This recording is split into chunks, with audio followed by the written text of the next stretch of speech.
Hey you, kid with a crappy wheelchair. Welcome to 64K. Hosted by Bastish B. Hey, Bastish B here for 64K and welcome to my new show.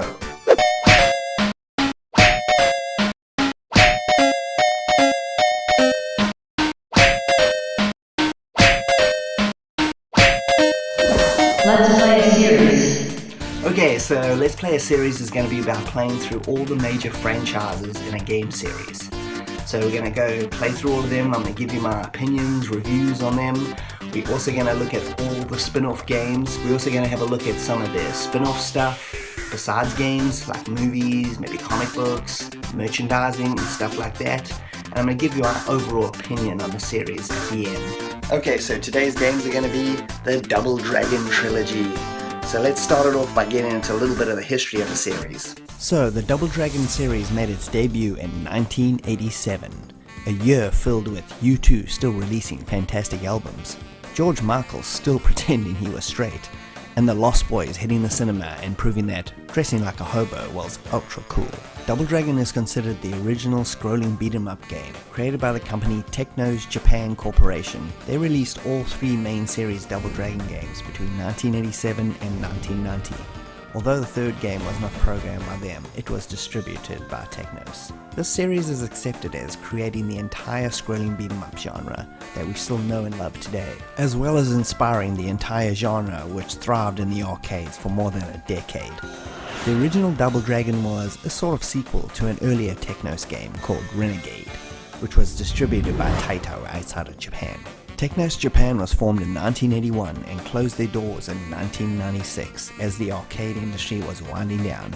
In 2015, another Japanese company known as Arc System Works, you know, the guys who make the Guilty Gear fighting game series, bought the Technos name and properties, and also released Double Dragon 4 in 2017. Technos are not only the Double Dragon guys, they have a bunch of notable games that are definitely worth checking out. The aforementioned Renegade in the arcades, River City Ransom on the NES, and Zane Selena, or as I know it by its other name, Soldier of Light, which is a fantastic arcade game. These are all great, and Technos managed to leave quite an impressive legacy behind, at least predominantly in the arcade gaming scene. And now let's get to the games. First up is the original Double Dragon, released in 1987 in the arcades. 20 different versions of this game have been made up until making of this video, ranging from consoles, to computer ports, to handheld systems. Story-wise, your girlfriend Marion is taken hostage by some gang for no apparent reason, and it's up to Billy and Jimmy to save her. Okay, so first up you're going to notice how hard the game is. This is old school, so there's no holds barred. You're probably going to get beaten up and humiliated by getting trashed by the first couple dudes that you meet, which is pretty bad, but once you get the flow of it, it gets much better. The game has 4 different stages, starting with the city streets, then moving on to the factory area, followed by the forest, and finally ending up at the gang's mountaintop hideout. Okay, so beating up dudes in this game is extremely satisfying. The sound effects are so good. They're kind of old school.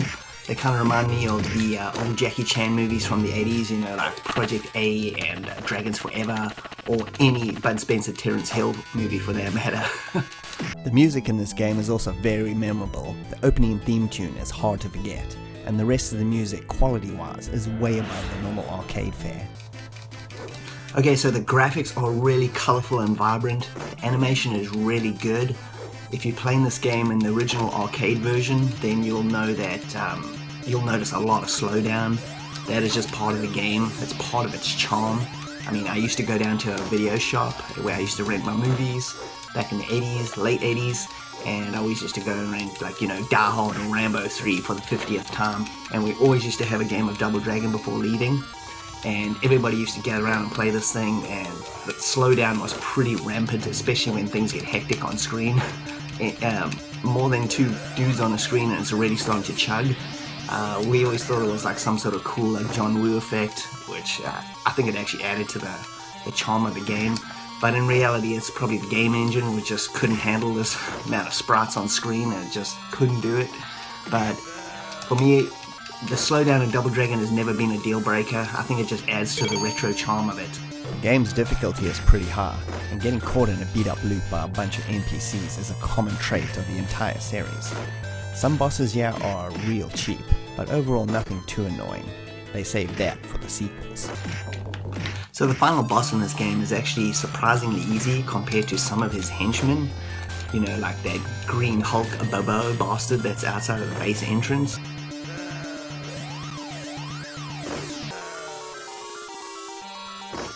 And if you play this game in 2-player mode, you'll find that right at the end, once you kill the boss, you'll have to fight each other for Marion's affection. Yeah, she expects you to fight each other and then she's going to choose who she's going to go with. Yeah, that's gratitude for you. Overall though, this game is short and sweet, like most arcade games of the time. Really nice graphics and animation, excellent use of music and sound effects, great 2-player action, and interesting levels. The negatives include some hard difficulty, some really cheap bosses, and masses of slowdown. In my opinion, none of these are enough to bring the game down, and I'd highly recommend you give the grandfather of the scrolling beat 'em up a go. Next up is Double Dragon 2: The Revenge, released in 1988 in the arcades. Since then, it's been released and ported to 11 different systems as of making this video. Story-wise, this time around, Marion gets whacked right at the beginning, so Billy and Jimmy go on a revenge spree, Death Wish 3 style. And for whatever reason, this game starts adding in weird supernatural elements, which we will talk about later. Okay, so straight off the bat, you're going to notice that this thing is as tough as Double Dragon 1. You're probably going to get beat up again by the first bunch of dudes, but it's probably not going to be because of lack of skill. It's going to be because of the new setup for the buttons. The control scheme is a little bit odd. It takes its cues from the aforementioned Renegade, the old arcade game, and it uses different buttons for different directions. So it takes a little while to get used to it initially. I hated it at first, but after a while you'll realize that it's actually kind of a better method than the original game, and I actually really like it a lot.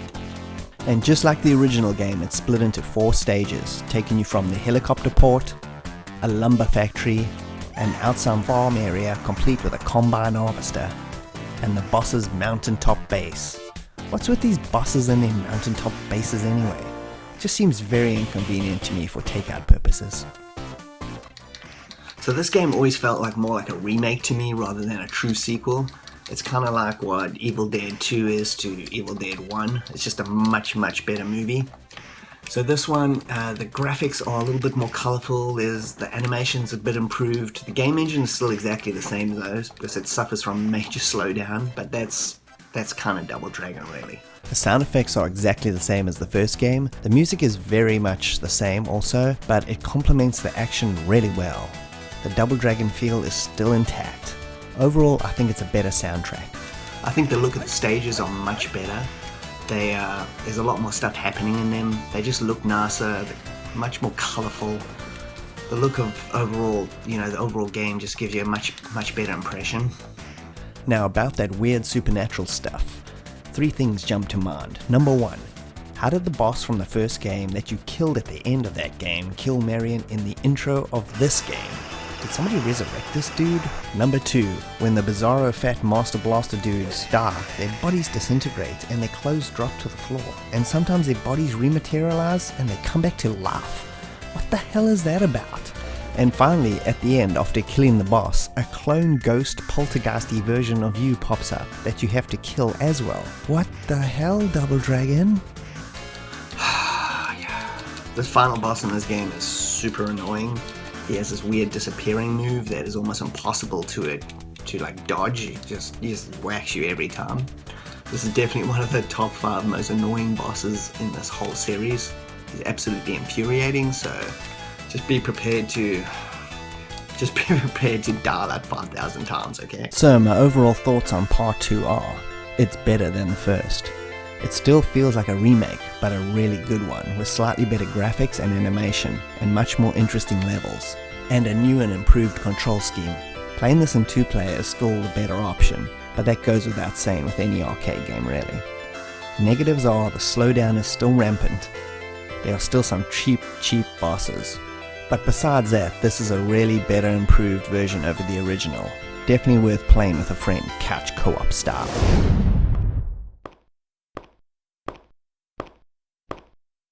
Double Dragon 3, the Rosetta Stone. And this is the third and final game in the classic Double Dragon series, and it was released in 1990 in the arcades. There have been 12 different versions of this game that have been ported to various systems over the years, and that in my opinion is 12 too many releases. Having said that, you may know where this review is heading. The story this time around has some dodgy old gypsy woman telling Billy and Jimmy that if they want to test their macho strength, they'll need to gather the 3 Rosetta Stones from around the world.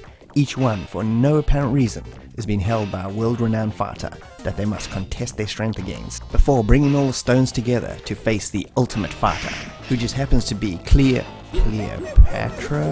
What the hell? Technos! The story is actually so dumb, it becomes the only interesting thing that holds the shambles of a game together. Okay, so the first thing you're going to notice is the graphic style has changed drastically, and your character is way smaller. The animation looks like it's been chopped in half. It's almost like the programmers decided, should we go for cartoon style or try and make this game look more realistic? And then they went to a boardroom or something and they decided, you know what, let's do both. Yeah, and we'll fail miserably at both at the same time. That's what it ends up being. The first games look way better than this. This game features 5 stages. They thought they were doing us a favor by adding an extra level, but in truth they just shortened my life by the amount of time I wasted on it. You start off in your old neighborhood backstreets as per Double Dragon tradition before you start your world hopping adventure. Bear in mind this game takes place in modern times, or modern 1990, and there is no time travel taking place. Yet you go to China where you fight kung fu dudes in 1890s get-up straight out of a Once Upon a Time in China movie. Next is Japan, where apparently everybody is an 18th century samurai, and it gets worse as you fight in a coliseum in Italy against bare-chested archer gladiators before heading to Egypt and laying the smackdown on living trees and Cleopatra? Yeah, whatever. Anyway, the difficulty in this series has definitely been toned down a lot. The henchmen are much easier to kill. The bosses are not too bad, except there are 2 bosses in this game which are ridiculous. The 3-way splitting ninja who gets you caught in these loops where you just can't get out of it and just beats the hell out of you, and the less said about the Cleopatra boss the better. The music is this game's only saving grace. It's pretty good, and it complements the stages really well. The sound effects on the other hand are garbage compared to the other games, and it really takes away from the impact of the fighting drastically. The ending of this game is just as dumb as the rest of it. You beat the hell out of Cleopatra and then you steal her mummy treasure? Well, not really. These poor saps decide to give all the money to charity. Dudes, come on. Nobody that actually needs that money is gonna get it, only a CEO's bank balance. And talking about bank balances, Technos would probably be considered the original consumer gougers, as going into any other shops in the original arcade game to buy power-ups and weapons would result in you actually having to put in real money into the arcade machine to buy them. So get this, you don't collect any currency in the game. Everything you have to put in is real money. So you think cell phone gaming and electronic arts gouging people in 2018 is bad? You should probably blame Technos. Those bastards have been gouging people since 1990. Overall, this game is a bit of a mess. I've played much worse before, but this is bad compared to the other 2. The animation, graphics are mediocre. The bosses are really, really cheap. The original arcade version, you had to put in real money to go into the shops to buy stuff, which is ridiculous. You know what, let's forget all this and let's go on to some of the spin-offs, which are a hell of a lot better. Okay, so first up is Double Dragon 4. Now this was a game that was made recently in 2017, and it was made by Arc System Works, the guys that bought Technos. This is a really weird game. I decided not to add it to the original series because it just is bizarre. They decided to take the NES graphics from the original NES games and make the 4th game in the series based on that. It just doesn't make much sense to me. Why wouldn't you have gone with the original arcade style of graphics in that if you were going to make a true sequel? Why go for an inferior port version to make your 4th game? I don't know, it's just odd, so that's why I didn't add it to the original series like 1, 2, 3, 4. I just decided to show the original 3 arcade games. And next we have a spin-off that I would highly recommend. Technos made a Neo Geo arcade game. Actually, they made quite a few Neo Geo arcade games, but this one is actually based on the dodgy movie. But all that aside, it's still a really good fighting game. It's a versus fighting game. They take some characters from the movie, they make up a whole lot of other ones, they have locations and stuff from it, added extra stuff is in there, the graphics, the music, the sound, the way it plays. I really like this game. I played it in the arcade quite a lot back in the day. It was a pretty hard game to find. I only saw it like maybe once or twice in all my arcading, but it's definitely a worthwhile game, definitely a worthwhile spin-off. The next one is Double Dragon Neon. This is a crazy game. It's almost like a parody of the whole series. It's done really well. It's available on Xbox 360. It's also backwards compatible with Xbox One, so you should definitely check this one out. It's a lot of fun. There's a lot of the music, the sound and everything. The graphics are pretty good. The gameplay feels solid. It adds a lot of elements, new elements into the series. You know, like upgrades and stuff like that. The new elements keep things fresh without changing the original core of the game. If you're a fan of the originals, you're gonna definitely want to try this one out. Okay, so next we got Double Dragon 5. This is where this is where the series goes off the rails for sure. You definitely do not want to play this game. It's available on the Mega Drive, Genesis, and Super Nintendo. It's a versus fighting game. It's based on the dodgy cartoon series that came out in the mid-90s. It's not a good game. If you've ever played Rise of the Robots, it's worse than that. Well, maybe not. Rise of the Robots is worse. It's pretty bad though. It's a terrible fighting game. It's generic. It's boring. The moves are terrible. It's not a good game. You do not want to play this. Skip this and go on to the next one. Okay, so this next one is really bizarre. This is Battletoads and Double Dragon. Who thought that putting these two guys together would be cool? Whoever they are, they're geniuses. This game was made by Rare. Those guys made GoldenEye and Conker's Bad Fur Day, amongst many other classics. This is the NES version. It came out on multiple systems like Genesis, etc, etc. This game is awesome. It's really worth playing. It's also tough, just like the original series. Yeah, it's a little bit mean with some bosses and that, but it's still a really good game. Good challenge, good fun, great two-player option, cool game. Definitely check this one out. And finally we got Super Double Dragon for the Super Nintendo. This is definitely one of the best spin-offs out of all the Double Dragon spin-offs. It's excellent, the graphics are really good, the animation is great, the action is fast and flowing, there's tons of cool move sets, the music is really good too, the sound effects are great. This is if I was gonna say which is Double Dragon 4 should be, then Super Double Dragon should really be number 4. Take away that new one and put this one in place. Yeah, the graphics aren't exactly like the arcade, but they got the same kind of, almost the same kind of style. It also feels more like it. So, Super Double Dragon, excellent game. This is definitely one to check out in the series. Okay, so this is just a quick little brief rundown of some of the spin-off merchandising that came out of Double Dragon. So first up is our Marvel limited run comic book series that came out in the 90s. I've been to a lot of comic book conventions and I've never come across this series. I guess it was pretty limited. I can't really say anything about the quality. I've just looked at a few pictures online. It looks pretty decent. Whether it's good or not, I'm not really sure, but it's interesting anyway. I would like to check it out sometime. So yeah, that Marvel limited run comic book series. Another mutation that came out of the mid-90s garbage pile of movie making was Double Dragon the movie. Now this thing is a real mutation if I've ever seen one. I watched this in the cinema back in the day because I was a big fan of Double Dragon, obviously. Bear in mind, this came out in the mid-90s, so it was way past when Double Dragon was super popular, so they really missed the boat there. But it doesn't matter. This thing is weird. It's a post-apocalyptic kind of craziness. It has Mark Dacascos, the underrated martial artist, who I really like. He was in awesome movies like Drive and Brotherhood of the Wolf, totally underrated.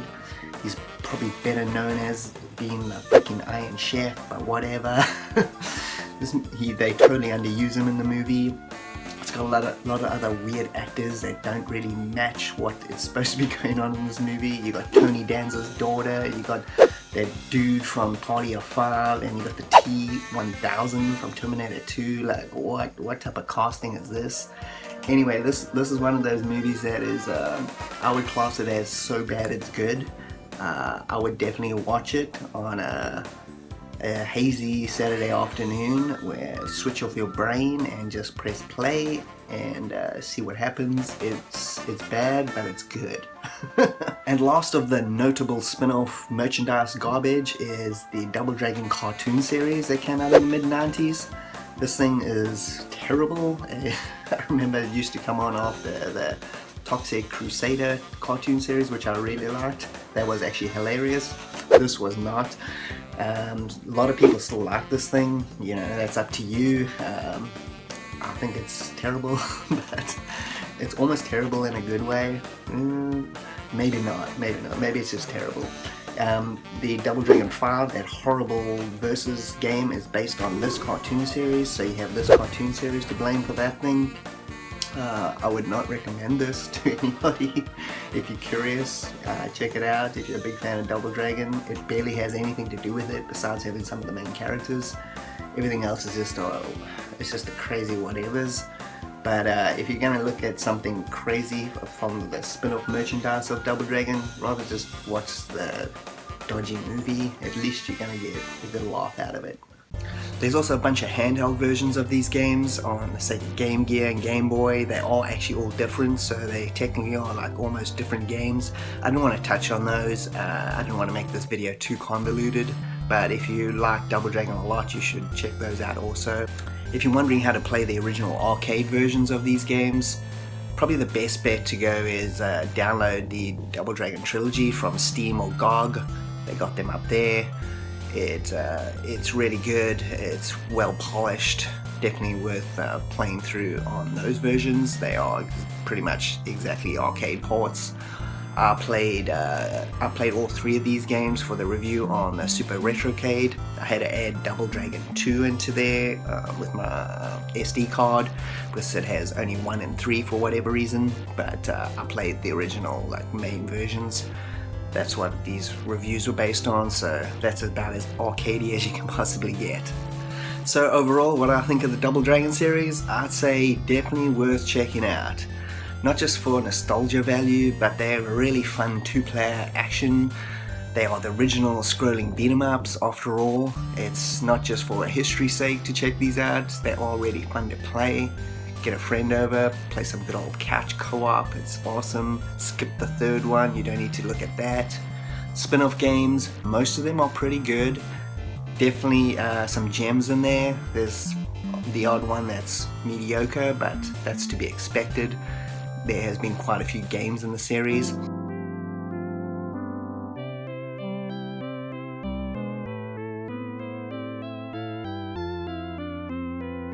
Thanks for joining me, BassHB at 64K. If you could like and subscribe, that would be greatly appreciated. I hope you enjoyed this video. I've got a whole lot more and this game series stuff to go through, and it's going to be a lot of fun. And without further ado, let's cut to credits.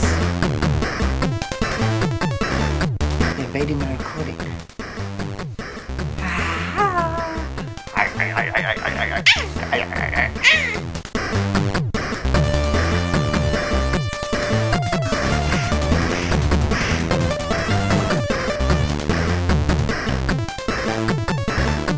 Like and subscribe, please do that.